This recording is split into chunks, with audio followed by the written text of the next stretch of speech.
ఇక air India విమానానికి Thailand లో త్రుటిలో ప్రమాదం తప్పింది. హైదరాబాద్ నుంచి థాయిలాండ్ కు వెళ్లిన విమానం ల్యాండింగ్ సమయంలో ట్రైల్ ఊడిపోవడంతో రన్వేపై స్కిడ్ అవుతూ వెళ్లింది. ప్రమాదంతో ప్రయాణికులు భయాందోళనకు లోనయ్యారు. ప్రమాదం జరగకుండా రన్వేపై ఆగడంతో ఊపిరి పీల్చుకున్నారు. ప్రమాద సమయంలో విమానంలో 133 మంది ప్రయాణికులు ఉన్నట్టు ఎయిర్ ఇండియా యాజమాన్యం తెలిపింది.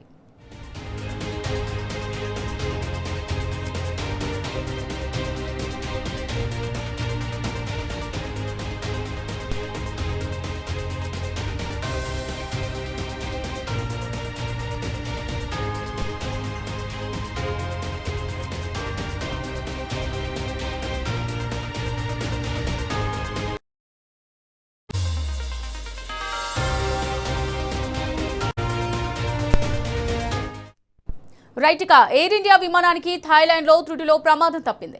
హైదరాబాద్ నుంచి థాయిలాండ్ కు వెళ్లిన విమానం ల్యాండింగ్ సమయంలో టైర్ ఊడిపోవడంతో రన్వేపై స్కిడ్ అవుతూ వెళ్లింది. ప్రమాదంతో ప్రయాణికులు భయాందోళనకు గురయ్యారు.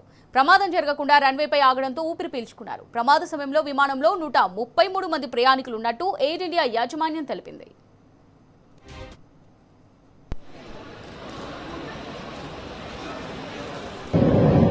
Yang tênนะครับพี่น้อง